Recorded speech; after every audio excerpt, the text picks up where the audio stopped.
अस्सलामुअलैकुम, welcome back to ज़ायका अपने kitchen का।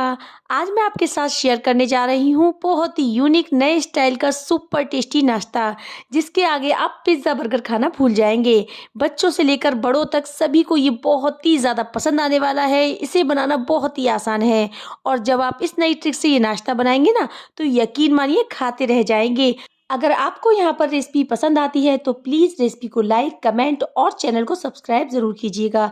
तो चलिए इसको बनाना शुरू करते हैं। इसको बनाने के लिए हमने यहाँ पर लिया है एक मिक्सिंग बाउल और इसमें हम डालेंगे 1 कप के करीब दूध और इसमें अब जाएगा 1 छोटा चम्मच के करीब ऑयल।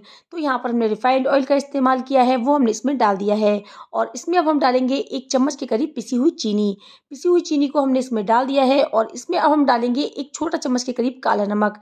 काले नमक से इसका जो टेस्ट है वो बहुत बढ़िया आता है और साथ ही में इसमें जाएगा 1 छोटा चम्मच के करीब बेकिंग पाउडर।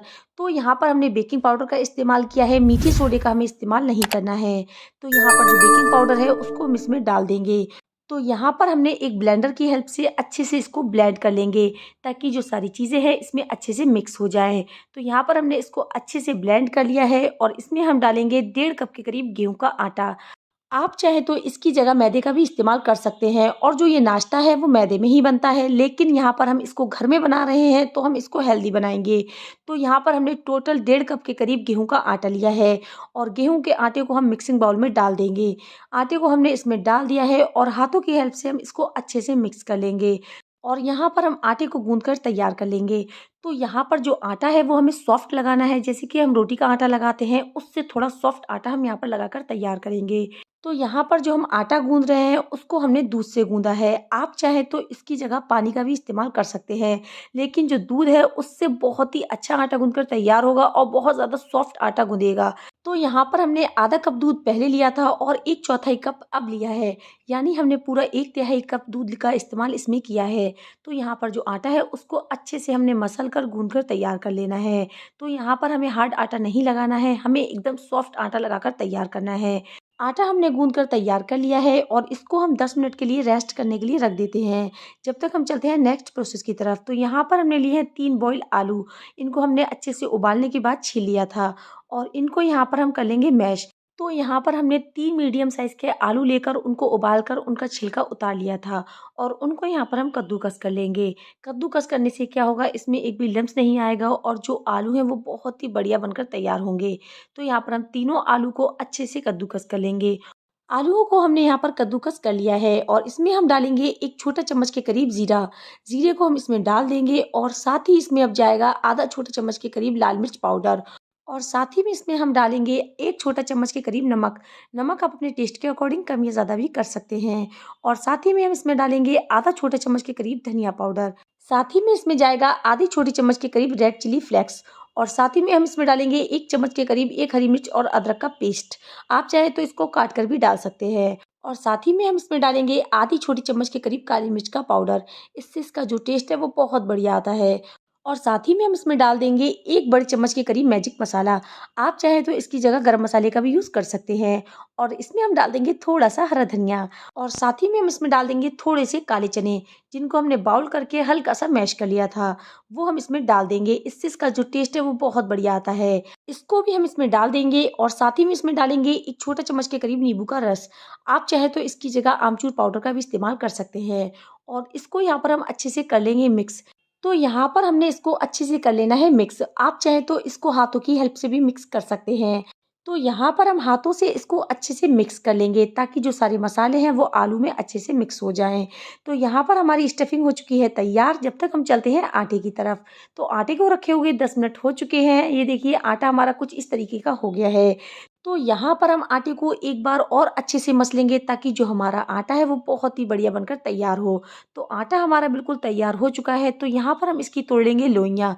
तो यहाँ पर आप इस रेसिपी को अगर छोटा बनाना चाहते हैं तो आप छोटी लोई तोड़ें। तो यहाँ पर मैंने मीडियम साइज़ की लोई तोड़ी है और इसको यहाँ पर हमने अच्छे से लोई बनाकर तैयार कर लेनी है।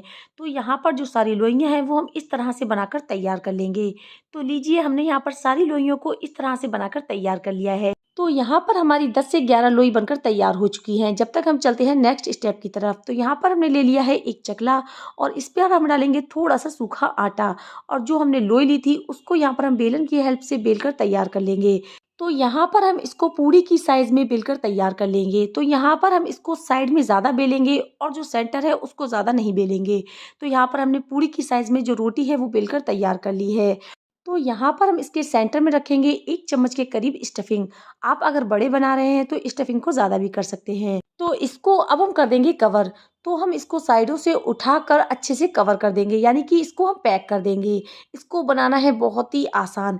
इसको आप बहुत ही ईज़िली बना सकते हैं और इसको यहाँ पर हम इकट्ठा कर लेंगे और इसका जो एक्स्ट्रा आटा है वो हम बाहर निकाल देंगे।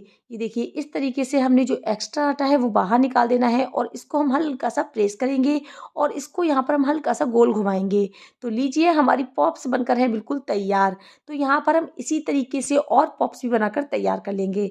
तो यहाँ पर हम सेंटर में बस रखेंगे थोड़ी-सी स्टफिंग और इसको यहाँ पर हम साइडों से हल्का-सा उठाएँगे और हल्का-सा प्रेस करेंगे। तो यहाँ पर हम इसको कवर कर लेंगे और इस तरह से हम इसको इकट्ठा कर लेंगे और जो इसका एक्स्ट्रा आटा है वो हम बाहर निकाल देंगे। ये देखिए हमने इसका एक्स्ट्रा आटा बाहर निकाल देना है और इसको हाथों से हल्का-सा हम प्रेस करेंगे और हल्का-सा घुमाएँगे। ये देखिए बहुत ही बढ़िया हमारा इसका शेप बनकर तैयार हुआ है। तो यहाँ पर हमने सारे पॉप्स को इस तरह से बनाकर तैयार कर लिया है। आप चाहे तो इनको कोई भी शेप दे सकते हैं और इन पर अब हम लगाएँगे हल्का-सा पानी और इनको हल्का-सा हम फ्लैट कर देंगे और इसके ऊपर हम लगाएँगे थोड़ा-सा हरा धनिया। आप चाहें तो इसको स्किप भी कर सकते हैं, लेकिन हरे धनिये से ये बहुत ही बढ़िया लगते हैं। तो यहाँ पर हमने जो सारे पॉप्स बना के रखे हैं उस पर हम हल्का-सा पानी लगाएँगे और हरे धनिये की पत्ती लगाएँगे। इससे ये बहुत ही बढ़िया लगेंगे और इसको हल्का-सा हम बेक कर देंगे। बेक करने से क्या होगा, जो धनिया है वो काफ़ी अच्छे से चिपक जाएगा। तो यहाँ पर हमने सारे पॉप्स में इसी तरह से धनिये लगाकर तैयार कर लिए हैं। तो ये देखिए कितने बढ़िया हमारे पॉप्स बनकर तैयार हुए हैं। आप चाहे तो इनको अपने मनपसंद साइज़ और मनपसंद शेप में दे सकते हैं। ये देखिए कितने बढ़िया हमारे पॉप्स लग रहे हैं ना। तो चलिए बिना देरी किए हुए हम चलते हैं गैस की तरफ। तो गैस पर हमने रख ली है एल्युमिनियम की एक कढ़ाई और इस पर हम डालेंगे थोड़ा-सा पानी और जो यहाँ पर हमने पॉप्स लिए थे उनको हम यहाँ पर साइडों से लगा देंगे। तो यहाँ पर हमने पॉप्स को लिया है और हाथों से हल्का-सा प्रेस किया है। इससे क्या होगा, जो पॉप्स हैं वो काफ़ी आसानी से इसमें लग जाएँगे। आप चाहे तो यहाँ पर लोहे के तवे का भी इस्तेमाल कर सकते हैं या आप मिट्टी के तवे का भी इस्तेमाल कर सकते हैं। तो यहाँ पर हमने एल्युमिनियम की कढ़ाई का इस्तेमाल किया है और यहाँ पर जो सारे पॉप्स हैं बस हम उनको लगाएँगे और हल्का-सा प्रेस कर देंगे। और इस स्टेज पर हमने गैस की फ्लेम को रखा है बिल्कुल लो। तो यहाँ पर जो सारे पॉप्स हैं उनको हम लगा देंगे। बस हम हल्का-सा इसको चिपकाएँगे, यानी कि हल्का-सा इसको प्रेस करेंगे और जो पॉप्स हैं वो बहुत ही आसानी से इसमें लग जाएँगे।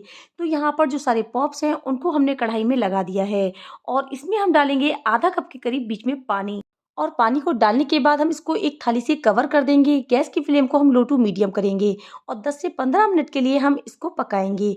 तो यहाँ पर 10 से 15 मिनट हो चुके हैं और इसको यहाँ पर हमने एक बार चेक किया था। ये देखिए आप इसको एक बार चेक ज़रूर करें, वरना ये जल भी सकते हैं। तो यहाँ पर जो हमारे सारे पॉप्स हैं वो इस तरीके से बनकर तैयार हो चुके हैं। तो यहाँ पर ये देखिए इसको हमने यहाँ पर हटा के देखा है, ये दोनों तरफ से काफ़ी अच्छे से बेक हो चुके हैं और जो ये पॉप्स हैं बहुत ही बढ़िया लगने वाले हैं और इनको देखकर सबके मुँह में आने वाला है पानी। तो आप इस रेसिपी को एक बार ज़रूर ट्राई करें। तो ये देखिए सारे पॉप्स को हमने इस तरीके से कुछ बेक कर लिया है और ये काफ़ी आसानी से बेक हो जाते हैं।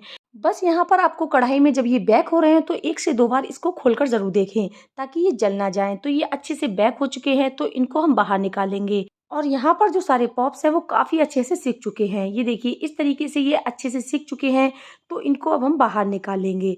तो यहाँ पर हमने उलट-पलट कर इसको देखा है, ये दोनों तरफ से अच्छे से सिक गए हैं। तो ये देखिए सारे पीसेस को हम बाहर निकालेंगे और ये बहुत ही बढ़िया लगते हैं खाने में। और इस रेसिपी के आगे आप समोसा कचौड़ी भी खाना भूल जाएँगे। इस तरह से ये बनते हैं और ये खाने में बहुत ज़्यादा टेस्टी लगते हैं। तो यहाँ पर जो सारे पॉप्स हैं उनको हम एक-एक करके कढ़ाई में से बाहर निकाल लेंगे।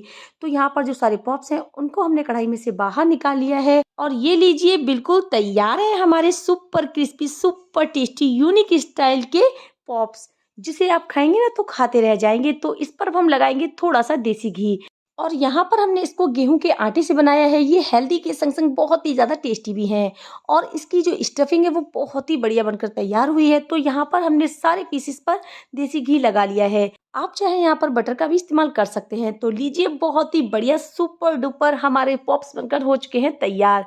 गेहूं के आटे से बनाए हैं, बच्चों को बहुत ज़्यादा पसंद आएंगे। तो यहाँ पर ये दोनों तरफ से अच्छे से सिक चुके हैं और अगर आपको यहाँ पर हमारी रेसिपी अच्छी लग रही है तो प्लीज़ अपना फीडबैक हमें कमेंट के ज़रिए ज़रूर दें। तो बहुत ही बढ़िया सुपर डुपर हमारे जो पॉप्स हैं बनकर हो चुके हैं तैयार। जब आप इस तरीके से गेहूं के आटे से इसको बनाएंगे ना, तो यकीन मानिए कोई भी यकीन नहीं कर पाएगा कि ये आपने घर पर बनाए हैं, वो भी इतने कम सामान से। जिस तरह से मैंने इसका मसाला बनाकर तैयार किया है, आपको पता ही नहीं चलेगा कि ये आपने घर पर बनाए हैं। एकदम खस्ता क्रिस्पी ऐसे, जो खाए बस दीवाना हो जाए। आप देख सकते हैं ये कितने अच्छे तरीके से सिक चुके हैं। अगर आपने इसे एक बार मेरी स्टाइल से ये रेसिपी ट्राई कर ली ना, तो आप इसे रोज़ बनाने लगेंगे, सुबह का नाश्ता हो या शाम की चाय। आप इसे ब्रेकफास्ट में भी इंजॉय कर सकते हैं और ये इतने ज़्यादा टेस्टी बनकर तैयार होते हैं ना कि आप इसको बार बार बनाना चाहेंगे। मैं आपको पास से दिखा रही हूँ, ये इतने बढ़िया बने हैं कि इसे खाने के बाद आप समोसे पिज्ज़े बर्गर को भी भूल जाएंगे। आपका भी मन कर रहा होगा बनाने का। आप देख सकते हैं कितने ज़्यादा क्रिस्पी और मज़ेदार बने हैं। तो यहाँ पर मैं आपको एक पीस तोड़ कर दिखाती हूँ, ये देखिए। और यहाँ पर जो इसकी स्टफिंग है बहुत ही बढ़िया बनकर तैयार हुई है। ये देखिए कितने ज़्यादा क्रिस्पी और क्रंची बनकर तैयार हुए हैं। वाह, कितने यूनिक और अट्रैक्टिव लग रहे हैं ना, जो भी देखे खुद को खाने से रोक नहीं पाए। ऐसी रेसिपी है तो ज़रूर बनाइएगा। आप इसे पिज़्ज़ा सॉस या टोमेटो केचप के संग एंजॉय कीजिए। तो जल्दी जाइए और बिना देरी किए हुए झट से बनाइए और सभी से तारीफ पाइए। मेरी रेसिपी को फॉलो करते जाइए और इस तरीके से बढ़िया से टेस्टी पॉप्स बनाकर तैयार करते जाइए। बहुत ही इजी ट्रिक है इसे बनाने की। आप लोगों ने देखा होगा कितनी आसानी से हमने एक एक स्टेप आपको बताई है। आप इन स्टेप्स को फॉलो करते जाइए और झटपट से ये पॉप्स बना डालिए। ये देखिए कितने ज़्यादा बढ़िया बन के पॉप्स हमारे तैयार हुए हैं ना। अगर आपको यहाँ पर हमारी रेसिपी अच्छी लग रही है तो प्लीज़ जल्दी से जाइए जायका अपने किचन को सब्सक्राइब कीजिए और बेल आइकन को प्रेस ज़रूर कीजिए, जिससे आपको हमारे आने वाली हर नई वीडियो का नोटिफिकेशन सबसे पहले मिल जाए। तो मिलते हैं नेक्स्ट वीडियो में नई रेसिपी के साथ। जब तक के लिए अल्लाह हाफिज़।